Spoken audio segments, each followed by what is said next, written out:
नमस्कार। आज हम लोग कक्षा 12 की जीव विज्ञान विषय के बारे में पढ़ेंगे। जो टॉपिक पढ़ रहे थे उसी को हम लोग कंटिन्यू करते हुए आज का जो विषय है वो है जेनेटिक डिसऑर्डर। देखिए, जेनेटिक डिसऑर्डर इसका मतलब नाम से क्लियर है, जीन के अंदर कुछ ना कुछ डिफेक्ट हो जाना, यानी डिस्टर्ब हो जाना, चेंज हो जाना, इसको हम बोलते हैं जेनेटिक डिसऑर्डर, या आप कह सकते हैं सेक्स लिंक्ड इनहेरिटेंस। लिंग संलग्न लक्षण तथा उसकी वंशागति का अध्ययन करने हम लोग जा रहे हैं। तो देखिए, हमारे कोर्स में इससे संबंधित दो मेजर बीमारियां हैं। एक बीमारी है हीमोफीलिया, दूसरी है वर्णांता अर्थात कलर ब्लाइंडनेस। तो आइए एक एक करके भी पहले समझते हैं। तो देखिए, सामान्यतः अगर कहा जाए यक्ष संलग्न अप्रभावी लक्षण ही सामान्य लिंग संलग्न लक्षण होते हैं, जैसे हीमोफीलिया, वर्णांता। आगे बात किया जाए वाई लिंग गुणसूत्र पर इसका दूसरा प्रभावी युग्म विकल्पी एलील उपस्थित नहीं होता है, अतः ये लक्षण सामान्यतः पुरुषों में ही प्रदर्शित होते हैं। ये बात यहाँ पर कही गई है, इसलिए ये लक्षण सामान्य रूप से पुरुषों में देखने को मिलते हैं। आगे देखिए, बात करें स्त्री में जब तक दोनों लिंग गुणसूत्रों पर लिंग संलग्न लक्षण के अप्रभावी जीन उपस्थित नहीं होते हैं। अगर दोनों स्त्री में क्या है भाई, दो एक्स देखिए, इस फीमेल में जो है आपको दो क्या मिलेंगे, एक्स मिलेंगे आपके पास गुणसूत्र। तो इसमें बात ये कही जा रही है कि जो दोनों लिंग गुणसूत्र हैं इन पर अगर दोनों पर लक्षण है तो क्या होगी, फीमेल्स वो बीमारी से ग्रसित होगी।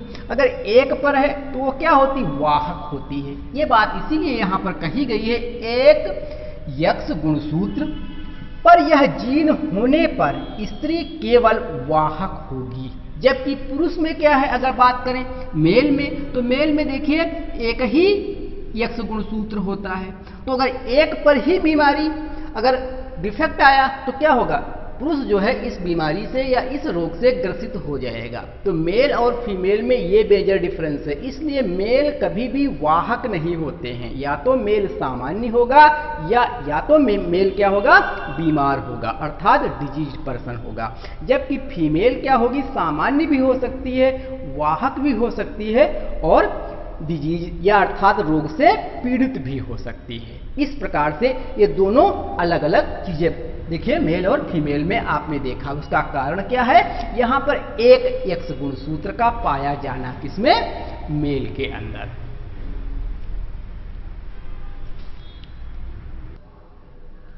आइए देखिए, बात करते हैं अब हम लोग हीमोफीलिया का दूसरा नाम ब्लीडर रोग भी है। एक इसका नाम है शाही रोग, एक और इसका नाम है क्रिसमस रोग। देखिए, कई प्रकार के यहाँ पर नाम हैं। तो सबसे पहले हम बात करेंगे हीमोफीलिया को ब्लीडर रोग क्यों कहते हैं।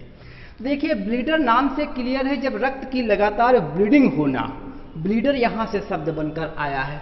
तो देखिए, हीमोफीलिया के रोगियों में रक्त स्कंदन कारकों की कमी होती है। देखिए, हीमोफीलिया के जो भी रोगी होते हैं उनमें रक्त स्कंदन अर्थात ब्लड कोगुलेटिंग जो फैक्टर होते हैं उनकी क्या हो जाती है, कमी हो जाती है। इस कारण इनमें या तो रक्त स्कंदन नहीं होता है या होता भी है तो बहुत लेट समय में होता है।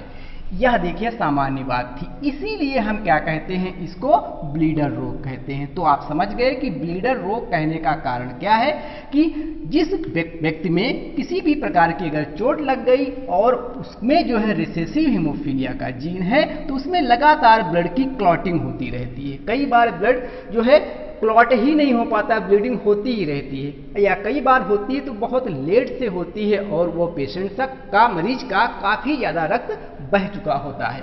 तो इस कारण हम इसे क्या कहते हैं, ब्लीडर रोग कहते हैं। तो सामान्य व्यक्ति की बात किया जाए तो रक्त स्कंदन का जो काल है अर्थात ड्यूरेशन है टाइम, वो 3 से 6 मिनट का होता है। सामान्य व्यक्ति के अंदर रक्त का थक्का बनने के लिए 3 से 6 मिनट का समय लगता है।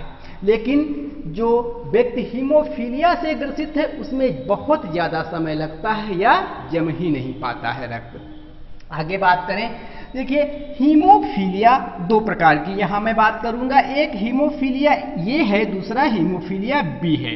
हीमोफीलिया ए को हम लोग क्लासिक हीमोफीलिया भी बोलते हैं। इसमें रक्त का स्कंदन जो कारक है वो 8वां कारक, देखिए 8वां कारक जिसका नाम है एंटी हीमोफिलिक ग्लोबिन, जो आपके पास है, यह कारक क्या होता है का निर्माण ही नहीं हो पाता है। तो हीमोफीलिया ए से जो ग्रसित व्यक्ति है उसमें रक्त स्कंदन फैक्टर नंबर 8 का निर्माण नहीं हो पाता है, तब हम इसको बोलते हैं वह व्यक्ति कैसा है, हीमोफीलिया ए से ग्रसित है, अर्थात क्लासिकल हीमोफीलिया का रोगी है। आइए दूसरी बात करें, देखिए दूसरा जो टॉपिक है वो हीमोफीलिया बी से ग्रसित कोई व्यक्ति है। इसमें रक्त स्कंदन जो कारक है, कारक नंबर 9 की बात कही जा रही है। कारक नंबर जो 9 फैक्टर है इसका निर्माण नहीं हो पाता है, इसलिए इसको हम क्या कहते हैं, देखिए हीमोफीलिया, लेकिन इसको श्रेणी रखी गई है बी श्रेणी में। और इसको सबसे पहले स्टीफेंस क्रिसमस एक व्यक्ति था, इसमें इस रोग को देखा गया, इसलिए इसका एक नाम पड़ गया जिसका नाम है क्रिसमस रोग भी इसे कहते हैं। आइए अब आगे देखते हैं हम लोग हैं इसे शाही रोग क्यों कहते हैं। तो देखिए, तो यहाँ पर शाही रोग कहने के पीछे एक कारण है, इंग्लैंड की महारानी विक्टोरिया इस रोग की प्रथम क्या थी, वाहक थी। तो महारानी विक्टोरिया को सबसे पहले यह रोग हुआ था। उसके बाद उसने इस रोग का प्रसार अपने बेटे लीपोल्ड में किया, अपने बेटे में इसने पहुंचा दिया। उसके बाद में यह रोग कई शाही परिवारों में फैल गया। यह रोग धीरे धीरे क्या हो गया, कई शाही परिवारों में फैल गया, जैसे स्पेन, रशिया, जर्मनी। इस प्रकार से इसे कहा जाने लगा कि यह शाही रोग है। लेकिन ऐसा बिल्कुल नहीं है कि शाही परिवार में भी ही ये रोग होता है, किसी भी आम व्यक्ति को हो सकता है। शुरुआती दौर में यहाँ पर देखा गया कि यह रोग यहाँ से स्टार्ट हुआ, इसलिए इसका नाम पड़ा शाही रोग। आइए आगे बात करें हीमोफीलिया की खोज। हीमोफीलिया की खोज जॉन ओटो एक है, इनमें सबसे पहले की गई थी। तो हीमोफीलिया लिंग संलग्न रोग है। कैसा है, हीमोफीलिया एक लिंग संलग्न रोग है एवं यह रिसेसिव ट्रेट्स या विशेषक के द्वारा होता है। तो देखिए हीमोफीलिया कैसा है, एक रोग, यह लिंग संलग्न रोग है और रिसेसिव जीन अर्थात रिसेसिव ट्रेट के कारण यह होने वाली एक बीमारी है।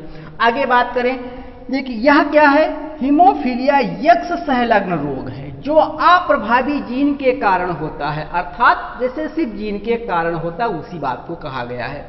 आगे बात करें, हीमोफीलिया की जीन यक्ष गुणसूत्र पर पाई जाती है। यहाँ पर वाई गुणसूत्र का कोई काम नहीं है, केवल एक्स गुणसूत्र पर पाई जाने वाली यह बीमारी है।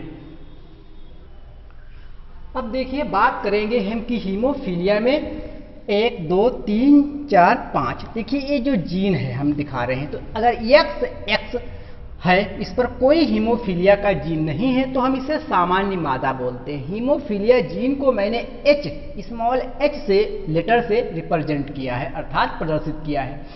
कोई भी सामान्य मादा है, इसमें XX अर्थात हीमोफीलिया का कोई जीन नहीं है तो हमने उसमें XX किया। अगर कोई मादा है जो वाहक है, इसलिए हमने एक X के ऊपर H लगा रखा है, अर्थात हीमोफीलिया का जीन प्रेजेंट है एक X पर, और एक X कैसा है, सामान्य है। तो ऐसी जो मादा होगी वो क्या होगी, वाहक होगी, और वह स्वयं में लेकिन क्या होगी, सामान्य होगी। उसमें क्या एबनॉर्मलिटीज मिलेगी, ये देखिए। लेकिन इस वाहक मादा के रजो चक्र अर्थात जो MC चक्र होता है, मेंस्ट्रुएशन साइकिल जो होती है, के दौरान अधिक रक्त का स्राव हो सकता है, अधिक रक्त का स्राव हो सकता है। क्यों, क्योंकि ये हीमोफीलिया का एक जीन इस पर उपस्थित है। आगे देखें, दोनों अगर XX पर अर्थात क्या है, ये होमोजाइगस, देखो हीमोफीलिया रिसेसिव जीन है। हीमोफीलिया क्या है, ये होमोजाइगस रिसेसिव है, जबकि क्या ये हेटेरोजाइगस आपके पास दिख रहा है। तो यहाँ पर क्योंकि हीमोफीलिया एक जीन पर प्रेजेंट है, दूसरे पर अनुपस्थित है, तो ऐसी जो मादा होगी जिस पर दोनों पर हीमोफीलिया का जीन उपस्थित होगा, ऐसी मादा को हम कहते हैं हीमोफिलिक मादा। लेकिन ऐसी कंडीशन बहुत रेयर होती है।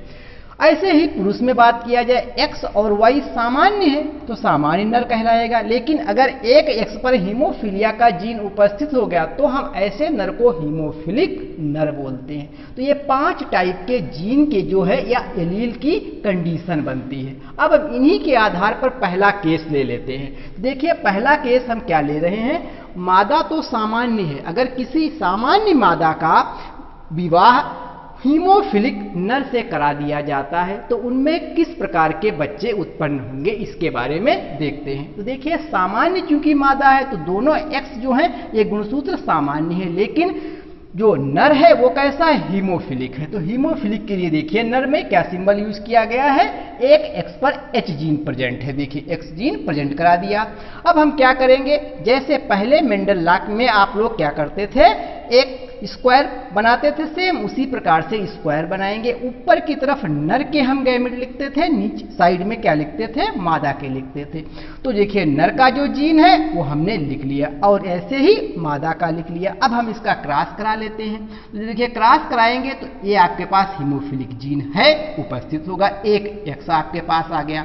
ये देखिए जो आपके पास आया, एक्स को वाई से किया, एक्स वाई आपके पास आ जाएगा। यहां पर आप करें तो फिर एक बार H जो है एक x पर उपस्थित होगा, दूसरा x सामान्य होगा। फिर यहां पर देखें तो देखिए यहां पर क्या देखने को मिले कि ये दोनों क्या है, पुत्र हैं, पुत्र हैं अर्थात सामान्य पुत्र। तो जितने भी पुत्र आए वो क्या है, सभी पुत्र 100% कैसे हैं, सामान्य हैं। यहां पर देखने में मिल रहे हैं हमें, कोई भी तो देखिए बात ये हुई कि ये दोनों तो ये सभी क्या हो गए, पुत्र हो गए 100%। और ये पुत्र कैसे होंगे, सामान्य होंगे।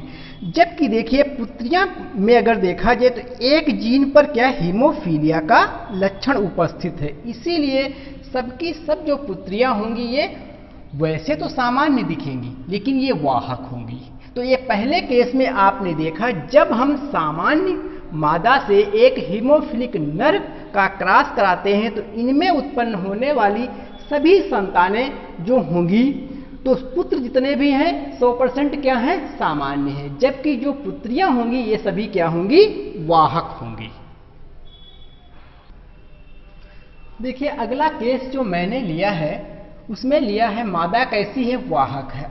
कहने का तात्पर्य है अगर किसी माता जो है वो कैसी है, वाहक है और सामान्य नर है, इनसे विवाह करा दिया जाए तो इनसे उत्पन्न होने वाली संतानें कैसी होंगी। देखिए ये सवाल यह है कि कोई ऐसी मादा है जो वाहक है और नर कैसा है, सामान्य है, इनसे अगर क्रॉस किया जाता है तो इनसे उत्पन्न होने वाली जो संतानें होंगी कैसी होंगी। देखें आप सबसे पहले जैसे बनाते थे सेम उसी टाइप से आप कर लें क्रॉस।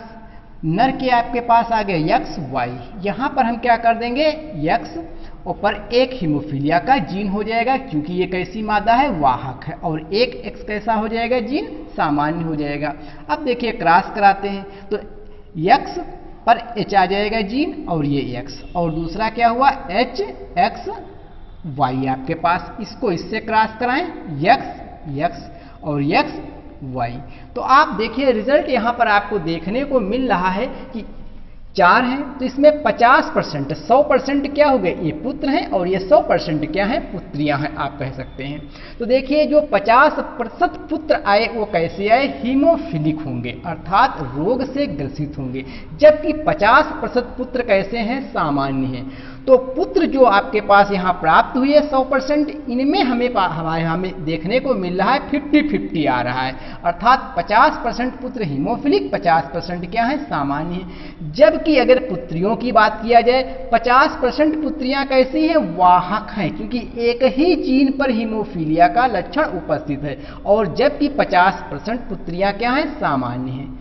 आइए केस नंबर 3 में देखें। अगर ऐसी कोई वाहक मादा का विवाह करा दिया जाता है हीमोफिलिक नर के साथ तो उनसे उत्पन्न होने वाली संतानें कैसी होंगी, इसके बारे में हम लोग देख लेते हैं। सेम उसी टाइप से पैटर्न अपनाया जाएगा, कोई पैटर्न चेंज नहीं होना है।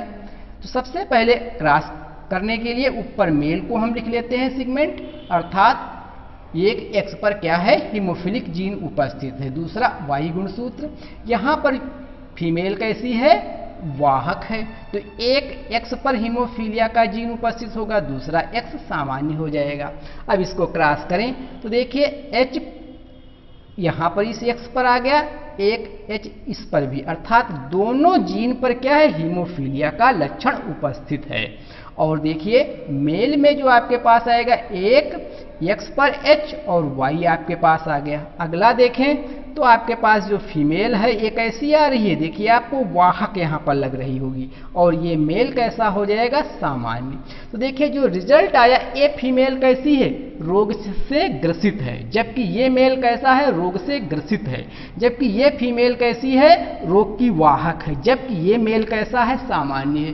तो देखिए इसका परिणाम क्या देखने को मिलता है, 50% जो पुत्र होंगे वो क्या होंगे, हीमोफिलिक रोग से ग्रसित होंगे, अर्थात हीमोफीलिया 50% पुत्रों में होगा, जबकि 50% जो पुत्र है वो कैसे हैं, सामान्य है, आपको देखने को यहाँ मिल रहा है। ऐसे पुत्रियां की बात किया जाए तो 50% जो पुत्रियां होंगी वो क्या हो जाएंगी, हीमोफिलिक रोग से ग्रसित होंगी, जबकि 50% पुत्रियां कैसी हैं, वाहक हैं। तो इस प्रकार से देखिए हमने इसमें हीमोफीलिया के रोग में 3 केस लिए।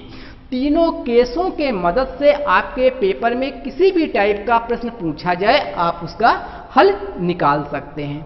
अब बात करेंगे कि हीमोफीलिया रोग का मेन कारण क्या है। तो आप जानते थे कि हीमोफीलिया का मेन कारण क्या था, उत्परिवर्तन। तो देखिए हम बात अभी कह रहे थे कि हीमोफीलिया रोग उत्पन्न होने का मुख्य कारण क्या है, आप देख रहे हैं म्यूटेशन, अर्थात उत्परिवर्तन। तो उत्परिवर्तनों के कारण रोगियों में रक्त स्कंदन कारक जैसा कि मैंने पीछे भी बताया था, को बनाने वाली जो जीन होती है उसमें क्या आ जाता है, डिफेक्ट आ जाता है। इस कारण से यह रोग उत्पन्न होता है। तो आप कह सकते हैं कि जो भी जीन था, मान लिया ये जीन था, यहाँ पर डिफेक्ट जब आ जाता है, या तो म्यूटेशन की वजह से कोई डिलीट हो जाती है चीज़, या कोई चीज़ ऐड हो जाती है, इसके कारण जीन में जब डिफेक्ट आता है तो जीन में डिफेक्ट आने से क्या होता है, जो एंटीकोगुलेंट फैक्टर है वो फैक्टर मिसिंग हो जाता है, और मिसिंग होने के कारण ही क्या होता है, हीमोफीलिया रोग से व्यक्ति ग्रसित हो जाता है। हम लोग रोग के बारे में बात करें जिसका नाम वर्णांधता है, जिसको दूसरे नाम से, एक और नाम से जानते हैं, डल्टोनिज्म। एक लोग थे जिनका नाम था जॉन डॉल्टन, सबसे पहले वहां पर देखा गया उन्हीं के अंदर, इसलिए इसका नाम डॉल्टिज्म के नाम से भी जाना जाता है। कलर विजन डिफिशियंसी भी आप कह सकते हैं, कलर विजन डिफिशियंसी, इसलिए इसको मेडिकल टर्मिनोलॉजी में CVD के नाम से जाना जाता है। तो देखिए हॉर्नर एक वैज्ञानिक था जिसने वर्णांधता की सबसे पहले खोज की। किसने खोज किया, हॉर्नर ने सबसे पहले देखा। क्या देखा कि वर्णांध व्यक्ति में लाल व हरे रंग में विभेद करने की क्षमता नहीं पाई जाती है। देखिए जो व्यक्ति इस रोग से पीड़ित होता है उस व्यक्ति में हरे और लाल रंग में विभेद करने की क्षमता नहीं होती है। इस बात को ठीक से समझें। पहले मान लिया सपोज दैट ये आपके पास ग्रीन कलर रखा हुआ है और ये क्या है, रेड कलर है, तो यहाँ पर ऐसा नहीं, अगर अलग अलग वेवलेंथ के दोनों कलर हैं और अलग अलग वेवलेंथ की लाइट भी इसमें पड़ रही है तो ये व्यक्ति कलर में डिफरेंस कर लेगा। जब सिमिलर इंटेंसिटी की लाइट डाली जाती है और सिमिलर ही इंटेंसिटी के कलर भी होते हैं, उस समय व्यक्ति क्या होता है, दोनों कलरों में अंतर नहीं कर पाता है, लाल और हरे में अंतर नहीं कर पाता है। तो देखिए सीधा सा पॉइंट यहाँ पर कहा गया है, वर्णांधता में व्यक्ति लाल व हरे रंग में विभेद नहीं कर पाता है। तो यहाँ पर इक्वल कलर की इंटेंसिटी, इक्वल लाइट की इंटेंसिटी, ये सब चीज इक्वल ही होनी चाहिए, तभी कलर में डिफरेंस विभेद नहीं कर पाएगा। अब क्या होगा, बात आता है कि रंगों के विभेदन की क्षमता किसमें होती है, कोन में, क्योंकि मानो कि आंख के अंदर रॉड और कोन्स दो चीजें कोशिकाएं मेजर रूप से पाई जाती हैं। तो देखिए रंगों को जो विभेदन की क्षमता होती है वो कोन्स की होती है भूमिका सबसे ज्यादा। तो कोन्स कोशिकाएं 3 प्रकार की होती हैं। हर एक प्रकार की कोशिका की प्रकाश तरंग दैर्घ्य यानी वेवलेंथ के लिए संवेदनशीलता अलग अलग होती है।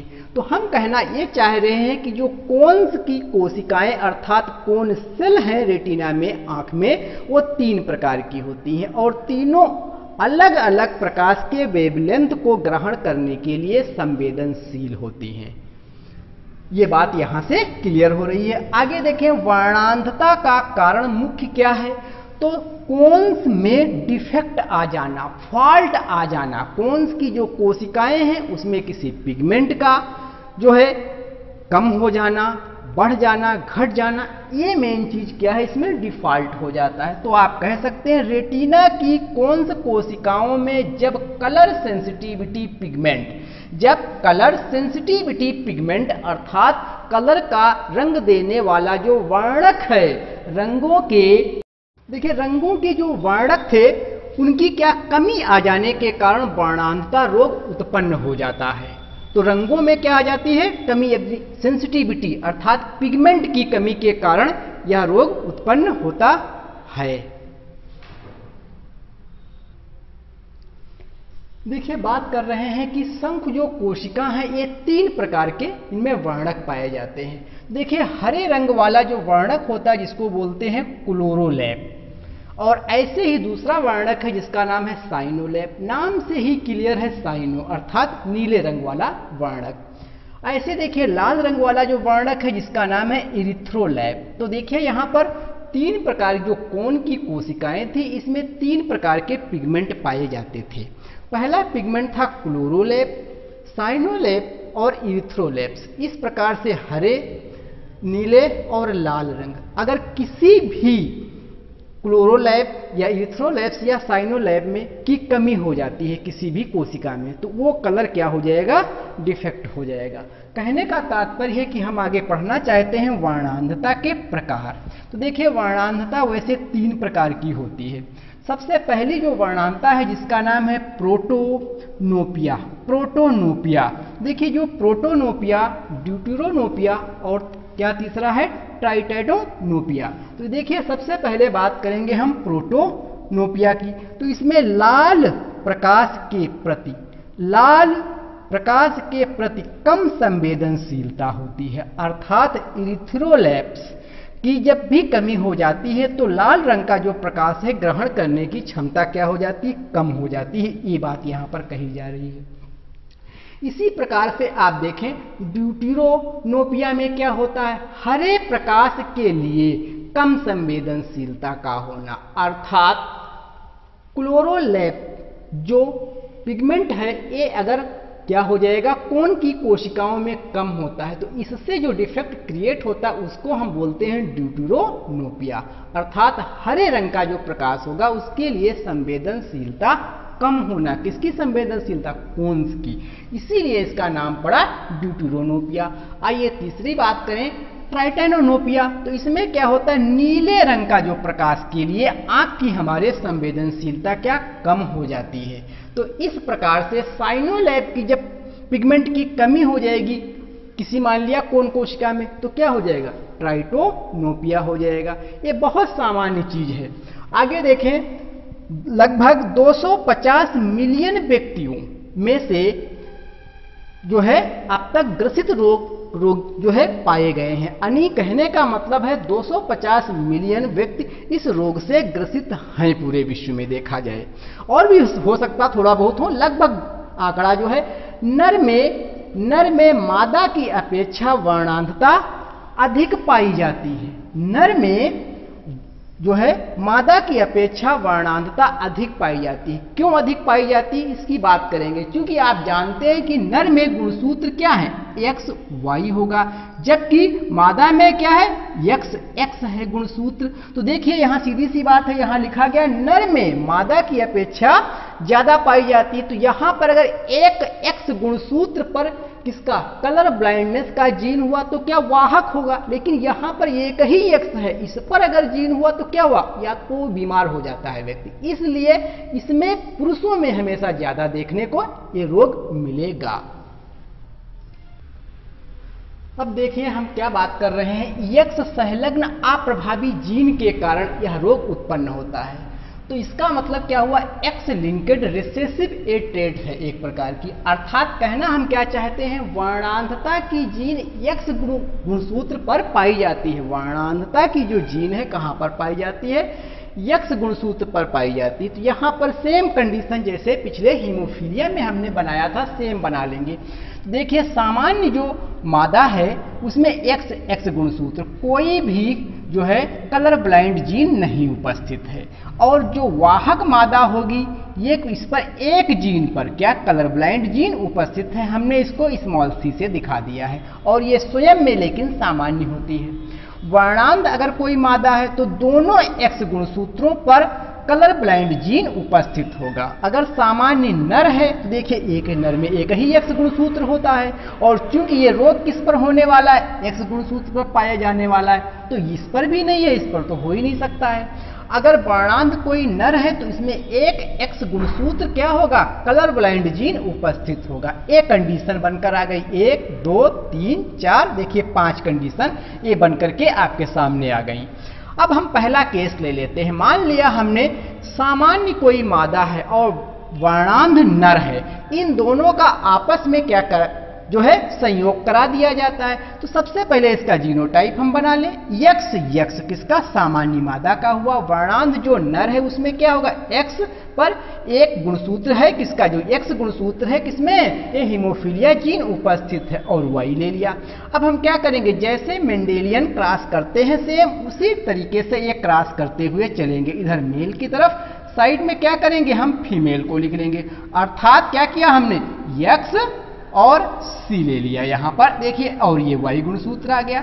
इसी प्रकार से यहां पर एक वाई जो है एक्स गुणसूत्र और एक एक्स गुणसूत्र, तो ये फीमेल वाले एक्स गुणसूत्र, और यहां पर एक एक्स पर सी और जो है वाई ये ले लिया। अब इनको क्रॉस करा दें तो देख रहे हैं हम एक्स सी एक्स और ये एक्स वाई, यहां पर देखें तो फिर आपको क्या मिलेगा, एक्स सी एक्स, जबकि ये एक्स वाई।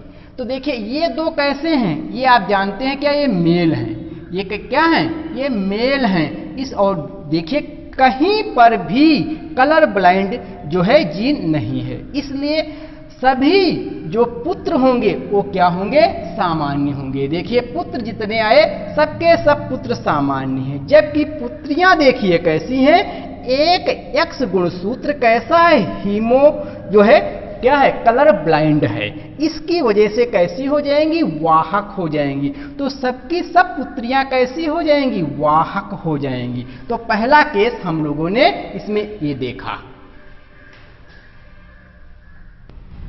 आइए अगला केस लेते हैं और देखते हैं, अगर कोई वाहक मादा का विवाह करा दिया जाता है सामान्य नर के साथ तो किस प्रकार की उनकी प्रोजेनी उत्पन्न होगी, अर्थात किस प्रकार की संतानें उत्पन्न होती हैं, इसके बारे में देखें।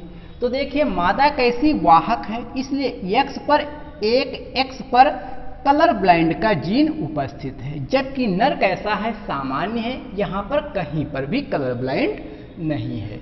आइए इनका क्रॉस कराते हैं, क्रॉस कराएंगे तो वही एक्स वाई, यहां पर इधर फीमेल का ले लेते हैं एक्स और इस पर एक जीन पर उपस्थित है, तो एक जीन पर हमने कलर ब्लाइंड का जीन उपस्थित कर दिया। आइए देखते हैं इसका, इससे क्रॉस करें, एक्स